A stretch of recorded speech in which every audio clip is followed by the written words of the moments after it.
Ça a été assez compliqué au début, mais en fait, quand je commence la boxe en 96, les femmes n'ont pas le droit de boxer en France. Donc, dans le monde de la boxe, une femme sur un ring, c'est la ringer, là, avec sa pancarte et son maillot de bain, et certainement pas une femme avec des gants de boxe. Donc, quand je découvre la première fois la boxe, c'est un peu par hasard. C'est-à-dire que je m'étais jamais imaginé un jour monter sur un ring. Voilà, c'était pas un univers dans lequel je baignais, et chez moi, on n'était pas du tout sportif. Donc, le sport, c'était assez loin, même si ma mère nous obligeait à choisir une discipline, alors sportive ou culturelle, mais voilà, le ring, c'était pas familier pour moi. Et pourtant, quand je suis rentrée dans cette salle, je suis vraiment tombée amoureuse de ce sport parce qu'il y avait une vraie solidarité.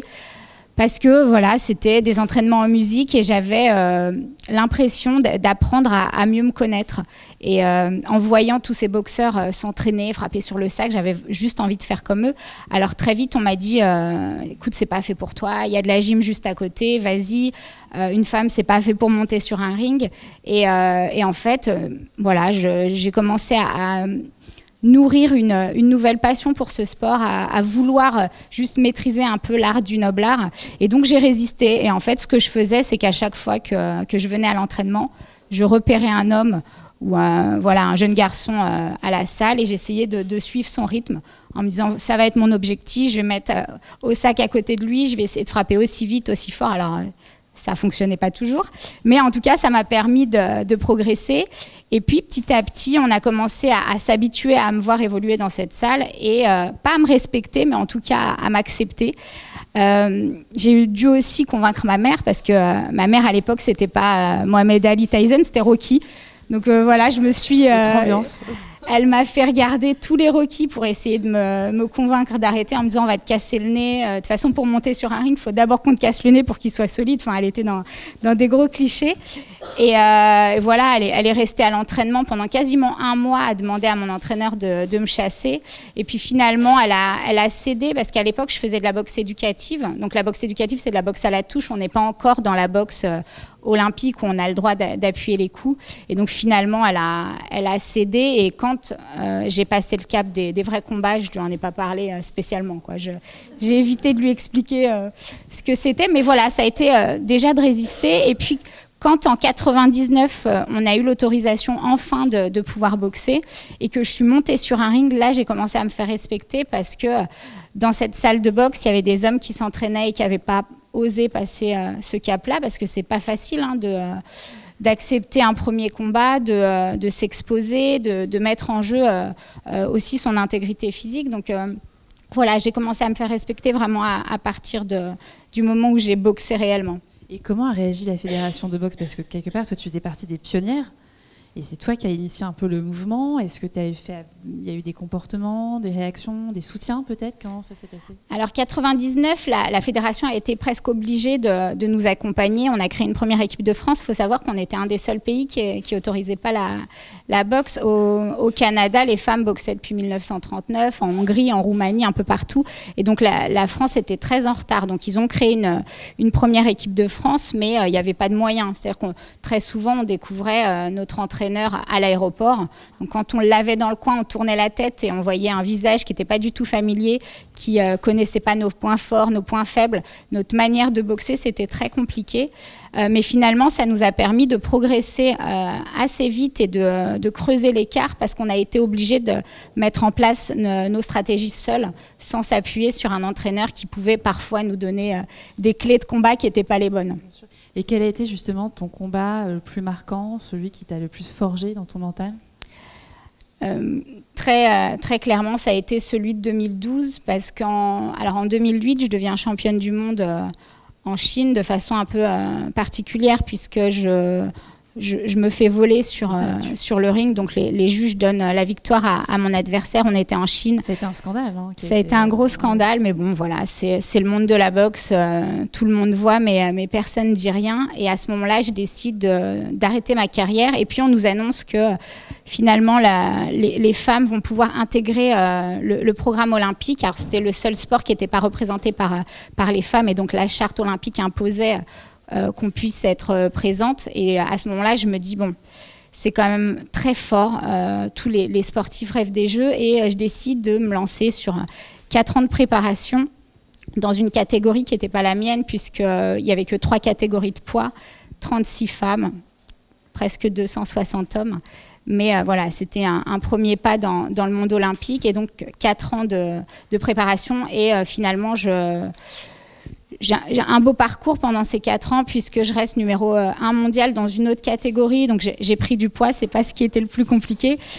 Mais voilà, je passe les caps du tournoi de qualification, et puis le dernier combat, je me plante parce que voilà, dans la tête, je craque. Et là, ça a été très très dur pour moi, parce que c'est des années de travail, 16 ans de travail qui s'envolent en 8 minutes de combat.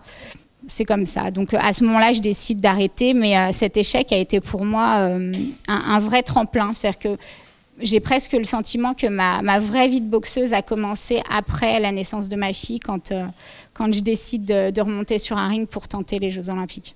Et justement, comment on se prépare aux JO? On sait, c'est quand même une échéance incroyable, c'est 4 ans. Je sais pas, quand on prépare le bac, bon, moi on se dit c'est 1 an, mais là 4 ans, c'est plus que 4 ans. C'est une vie. Comment est-ce qu'on se prépare physiquement et mentalement à ce type de rendez-vous? J'étais dans une situation un peu particulière, puisque j'ai arrêté en 2012, j'ai ma première fille, je me lance dans l'entrepreneuriat. J'étais persuadée que j'avais presque enterré ma vie de boxeuse, et en fait c'était encore dans les tripes. Et donc 2 ans avant les Jeux, je décide d'annoncer à tout le monde que je vais me préparer pour Rio.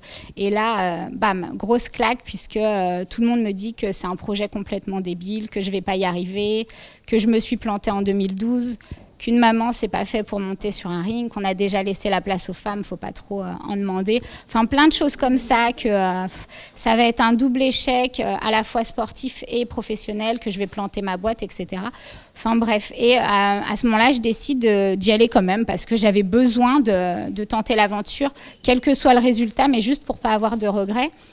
Et la préparation, ça a été déjà mental, puisque je me suis fait accompagner par un préparateur mental pour justement passer ce cap du combat un peu compliqué, où on se laisse parasiter par les doutes, par la peur, et on n'arrive pas à être vraiment dans sa stratégie sur le moment présent. Donc là, je me suis vraiment fait accompagner, et ça m'a aidé. Pour moi, le mental, ça a été 80% de ma réussite à Rio. Et puis après, sur le plan physique, là, ça a été un autre combat, on va dire, puisque 2 ans d'arrêt, je reviens après la grossesse. J'avais l'impression d'avoir fumé toute ma vie, de jamais avoir fait de sport. Et à ce moment-là, en fait, je me dis, il faut que j'accepte d'être diminuée physiquement, que j'accepte que ça va être compliqué, que j'accepte que les premiers combats vont être des défaites, mais il faut avancer.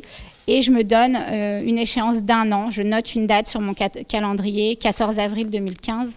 Et à ce moment-là, je prendrai ma décision, parce que tout le monde me disait que j'avais plus rien à prouver, que j'avais été championne du monde, que tu vois, tu perds, tu n'y arriveras pas, c'est trop dur. Et donc, je laisse passer cette année où j'avance sans trop me poser de questions, en me disant j'ai envie, et j'écoute cette envie, ce plaisir de redécouvrir mon corps, de redécouvrir une autre boxe, puisque j'étais plus dans une sensation de plaisir et moins de performance, où avant j'étais très focalisée sur la médaille, le résultat. Et là, j'apprends à déjà m'appuyer plus sur mes atouts et me dire c'est pas grave, c'est le parcours qui est important, et dans chaque défaite, essaye de voir ce qui a fonctionné et ce qui a progressé. Et voilà, et l'entraînement, c'est tous les jours, c'est 2 entraînements par jour, voire 3 parfois. Sauf que moi, sur ces 2 années de préparation, j'ai pas pu m'engager comme d'autres sportifs le faisaient, parce que j'avais mon entreprise, parce que j'avais ma fille, et puis j'avais un travail à plein temps à côté, puisque j'avais pas de sponsor pour m'accompagner, j'avais plus ce statut de sportif de haut niveau. Et puis les femmes dans la boxe, déjà les femmes d'une manière générale, sur le sponsoring c'est compliqué, sur la médiatisation aussi, mais encore plus dans la boxe. Donc c'était 1 heure par jour, mais 1 heure hyper qualitative, avec un objectif précis, et quand il n'y avait pas de plaisir, que ça fonctionnait pas, je prenais ma fille et je rentrais. Voilà. Et en plus, du coup, cet entraînement, ce mental d'acier, ça t'a permis finalement de revenir gagnante à l'issue des Jeux Olympiques. Et justement, on le voit, on le sent, tu as un mental d'acier. Aujourd'hui, tu as une seconde vie, qui est une vie d'entrepreneuse. Et il y a quelque chose qui me frappe, c'est que tu dis souvent, la boxe, c'est l'école de la vie. Et quel est le lien finalement que tu fais entre ce que tu as appris dans l'univers de la boxe et que tu reprends aujourd'hui dans ta vie de working mom? La première chose, ça a été de me dire, pour aller à Rio, en fait, mon objectif était très clair et j'imaginais ça presque comme une course en me disant, au bout, il y a Rio. J'avais ce mot-là qui résonnait un peu tout le temps dans ma tête et à chaque fois qu'il y avait des sollicitations, des demandes, je me posais toujours la question de savoir si ça allait m'emmener vers mon objectif qui était d'aller juste au début aux Jeux Olympiques sans parler de la médaille. Mais ça a été vraiment de me dire j'ai un projet clair et je m'y tiens et j'essaye de me construire comme ça aujourd'hui. La deuxième chose, ça a été l'entourage parce que pour moi, ça a été primordial. J'ai un mari qui m'a énormément soutenue. Et quand je décide de repartir sur ce projet olympique, je me dis qu'il faut que je m'entoure pas seulement des meilleurs, mais surtout des personnes qui vont avoir la même niaque dans ce projet, qui vont avoir envie d'aller jusqu'au bout, malgré les résistances, malgré les difficultés, mais surtout qui ont envie d'y croire. Et donc, ça a été surtout ça, de bien m'entourer. Autre chose, ça a été de trouver une vraie solidarité, un partage dans ce monde de la boxe où on est vraiment très en concurrence. On peut dormir, manger avec une fille en équipe de France, être vraiment amis, mais se retrouver sur un ring pour un ticket pour les Jeux. Donc, comment on crée une solidarité comme ça et là, ça a été d'aller chercher un peu partout, même dans les pays étrangers, d'autres manières de s'entraîner, d'autres manières de travailler, de se préparer physiquement, mentalement, pour me nourrir un peu de toutes ces méthodes. Et puis, une autre leçon aussi que j'ai tirée de tout ça, ça a été d'apprendre à bien me connaître. Quand j'ai décidé de reprendre l'entraînement, la première chose que j'ai faite, c'est une batterie de tests physiques. Alors, pas forcément pour mettre en place un programme de préparation, mais surtout pour me dire, OK, c'est quoi mes points forts? Et pour y penser à chaque fois que physiquement, j'ai l'impression de craquer, que mentalement, je me dis, bon, je vais pas finir le combat, ça va pas. Et en fait, je m'appuyais vraiment sur les résultats de mon test pour pouvoir avancer et surtout pour essayer de gommer tous ces points faibles parce qu'il y en avait quand même pas mal. Mais me dire, j'ai des points forts et je vais faire en sorte de m'attraquer pour les rendre encore plus présents et laisser moins de champ à mes adversaires. Et la boxe, bon, on le voit, c'est quand même pas le sport le plus facile. On se prend des coups, on encaisse, et tu le disais tout à l'heure, on apprend aussi à gérer la défaite. Et je voulais savoir finalement pour toi, d'où vient ce moteur, ce goût du challenge que tu as et que tu continues encore d'avoir aujourd'hui? Je crois que la véritable raison, c'est que j'ai eu la chance de trouver ma passion. Et à partir du moment où j'ai su que c'était la boxe et que j'y prenais vraiment du plaisir, ça a été un vrai moteur. Moi, je me suis levée tous les matins avec le sourire de me dire un jour, peut-être, j'irai au jeu. Et d'ailleurs, ça fait peur parce que quand on vit son rêve et on est allé au bout de son projet, qu'on monte sur un podium olympique, moi j'ai eu très peur à ce moment-là parce que je me suis dit ça m'a porté pendant 20 ans. Qu'est-ce qui va se passer après? Est-ce que je vais trouver d'autres projets qui vont autant m'animer, dans lesquels je vais trouver du sens, du plaisir? Donc ouais, il y a ce moment comme ça de peur et puis tout le monde vous parle de la petite mort du sportif, comment on fait une fois qu'on a réussi pour se remotiver et repartir. Et ça n'a pas duré longtemps, quelques secondes sur ce podium. Et puis derrière, je me suis dit, mais non, j'ai plein de projets, j'ai cette envie d'entreprendre, cette envie de faire bouger les lignes aussi dans le milieu du sport. Et donc voilà, la passion renaît autrement. Et puis il y avait aussi ce sentiment de me dire, je me suis construite pendant 20 ans à travers cette discipline, comment je peux faire pour l'exploiter et transmettre parce que j'avais pas envie que ça meure comme ça à Rio en me disant c'est la fin de ma carrière, j'arrête là, mais comment je fais pour continuer à nourrir cette passion et à la partager. Et justement, tu peux nous parler un peu de ta nouvelle vie qui est, je crois, assez loin des rings? Pas tout à fait, puisque j'utilise toujours la boxe dans mon quotidien, alors pour la partager à des entrepreneurs, à des jeunes décrocheurs. Voilà, j'ai plein de programmes autour du handicap, mais vraiment aujourd'hui j'utilise la boxe presque comme un outil de développement personnel. Et puis après, je suis au comité olympique, donc je suis vice-présidente en charge des mixités. Et là, c'est un autre combat, puisque mon combat, c'est celui de permettre à plus de femmes d'accéder à des postes à responsabilité, parce qu'aujourd'hui, on a une femme présidente de fédération olympique sur 116. Donc voilà, c'est un chiffre qui ne bouge pas depuis 2013.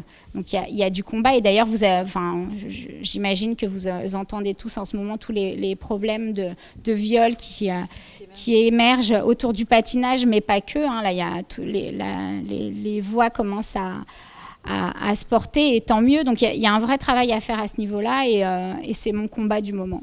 Et tu as l'impression que les choses ont changé depuis ton arrivée dans la fédération dans les années 90 jusqu'à aujourd'hui? Il y a de l'espoir, les choses bougent, ou ça reste encore très lent Ça avance tout doucement, mais les choses bougent. La boxe féminine a tout juste 20 ans. Hein. S'il y a des vocations dans la salle, il faut s'adresser à Sarah après. Mais c'est vrai qu'en 20 ans, moi, je l'ai presque vu naître et grandir. Là, sur les prochains Jeux de Tokyo, il y aura 5 catégories femmes, 5 hommes. Donc, il y a une parité sur la représentation. Donc, c'est une belle évolution. Alors, c'est une évolution qui est plutôt internationale. En France, on a du mal encore à faire avancer les choses. Et pourtant, il y a de plus en plus de femmes qui boxent, mais qui ne passent pas le cap de la compétition. Aujourd'hui, on pratique la boxe de façon loisir pour toutes ses valeurs et pour tout ce que ça peut apporter, parce que ça reste quand même un sport complet.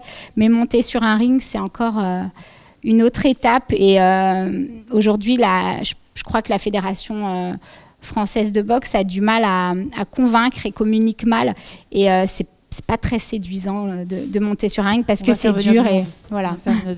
Et du coup, j'avais une dernière question qui était finalement, il y a une phrase que tu dis souvent et qui m'a marquée. Tu m'as dit, voilà, faut pas attendre qu'on donne une place, faut prendre sa place. Donc toi, quel est le message que tu adresses finalement aux jeunes générations, à tes filles dans la vie de façon plus générale? On parle du sport, mais plus généralement en termes de parcours de vie. Je dis souvent cette phrase parce que moi, j'ai le sentiment que si j'avais pas forcé les choses, j'aurais jamais pu découvrir cette passion et monter sur un ring olympique. Tout à l'heure, Valérie Le Boulanger disait que 15% des personnes attendent qu'on vienne les voir pour les accompagner dans leur développement. Et alors, si personne vient, qu'est-ce qui se passe? Donc, c'est vraiment oser, allez-y. Et puis, j'aime bien aujourd'hui penser en me disant... je tente, je fais, j'y vais, et puis si ça marche pas, c'est pas grave. Et au lieu de se poser la question de est-ce que j'ai les capacités, est-ce que je peux, de se dire pourquoi pas, et je fonce. Alors moi, on m'a proposé d'être vice-présidente du comité olympique. C'est allé très vite, puisque en général, on a quand même des gros caps à passer, et autour de moi, dans le conseil d'administration, ce sont des hommes qui ont en moyenne 60-70 ans. Donc, ce fameux syndrome de l'imposteur, je l'ai souvent.